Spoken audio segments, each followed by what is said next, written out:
Otep à tous, bien-aimés frères et sœurs. Le fameux sommet de la CEMAC a accouché d'une souris. C'est-à-dire que c'était une balade, quoi. Hein? Une rencontre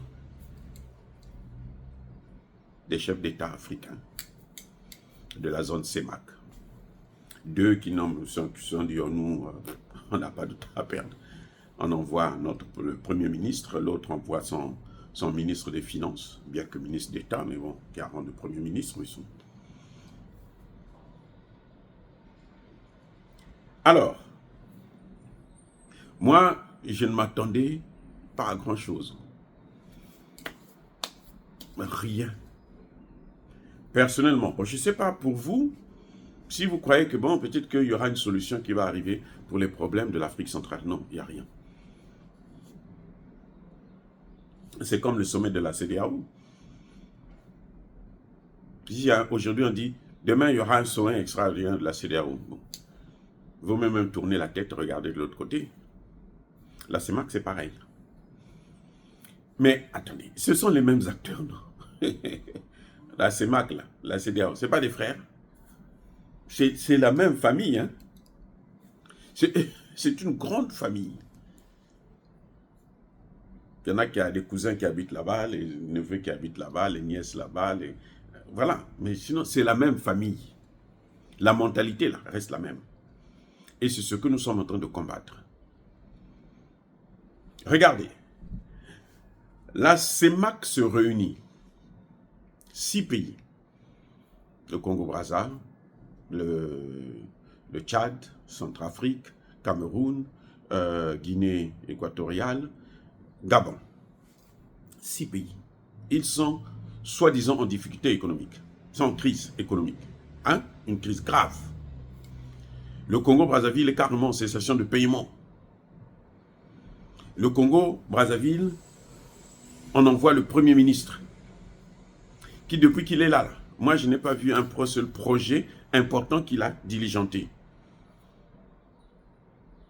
La seule chose qu'ils ont, on va négocier, le programme de gouvernement, c'est on va négocier avec le FMI.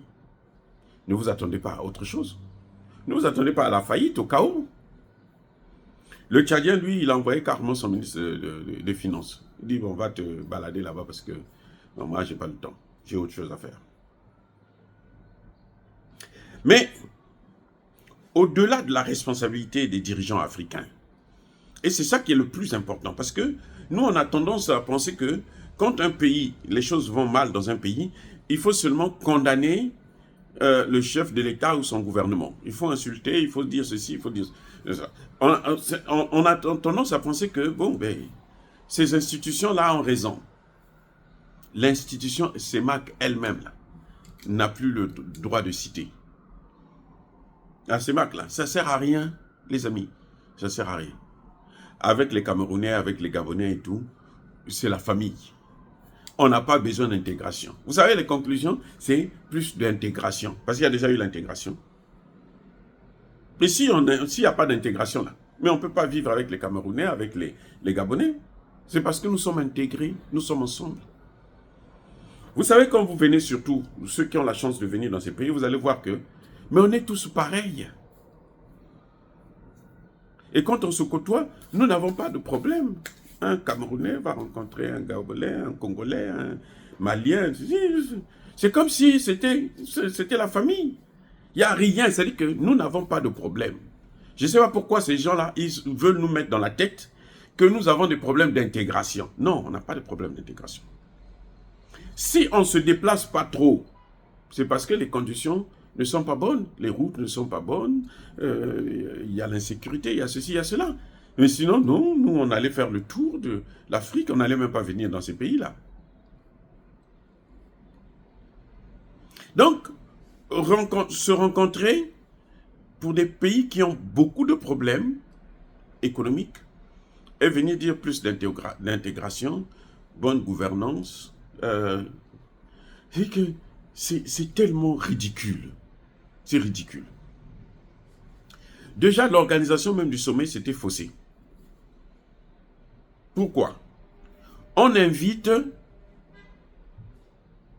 le patron du FMI Afrique, il est présent. Il y a un représentant des Nations Unies présent. Et puis, la marionnette de la BEAC, le gouverneur de la BEAC, présent. Ça, là seulement, dès que vous voyez ça, dites-vous qu'il n'y a rien qui peut sortir de bon de là. Mes excuses. Écoutez les amis, le FMI là, c'est le grand problème de l'Afrique. FMI, Banque mondiale, c'est le problème de l'Afrique. Pourquoi je dis ça?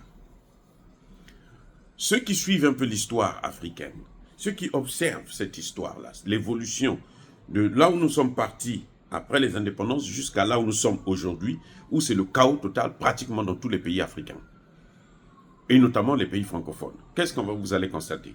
Vous allez constater que c'est dans les années 80, 90, quand Alassane Ouattara est monté au FMI, qu'il est venu convaincre les autres pays africains que c'est trop beau le FMI. Oh là là, vous allez...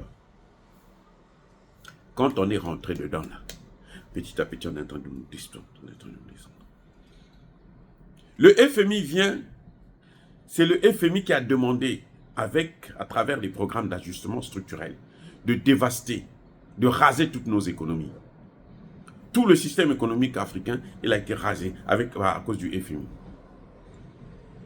Les pays africains, là, ils ne vivent que de l'économie parallèle. C'est-à-dire que les petits revendeurs, là, hein, les gens qui vont au champ, qui viennent vendre leurs produits. Et maintenant, vous savez quoi? Après avoir cassé tout ce qui est l'économie de l'État national, à l'aide des politiques de privatisation sauvages. D'ailleurs, privatisation, même ça ne se fait pas dans un pays qui se respecte, il n'y aura pas de privatisation. Ils ont tout privatisé. Ils ont rasé notre économie. Maintenant, ils veulent s'attaquer maintenant à cette économie parallèle. Oui, c'est ce qu'ils veulent faire maintenant. Le FMI, quand ils demandent aux pays là, hein, à nos pays là, il faut taxer les gens que pour leur téléphone, enlever 100 francs, enlever chaque mois vous allez donner. Parce qu'ils veulent toucher maintenant les pauvres, les plus démunis. C'est les criminels.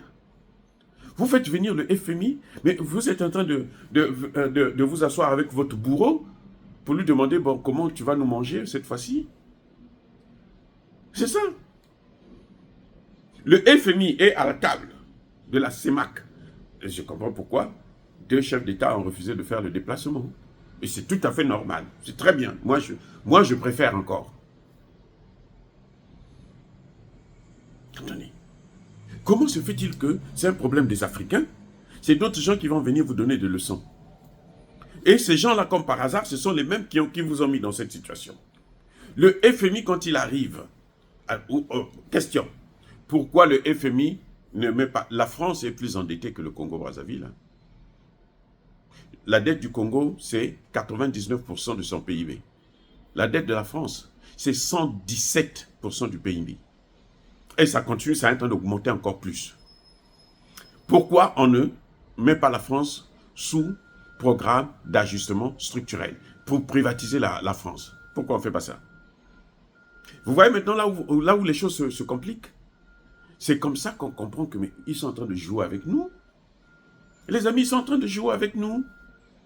Et on ne peut pas continuer comme ça. Le FMI vient là pour dire, bon, je vais vous donner de l'argent pour payer vos dettes. Et du coup, multiplier la dette par 2. Multiplier notre dette par 2. Puisque vous ajoutez une autre dette, non.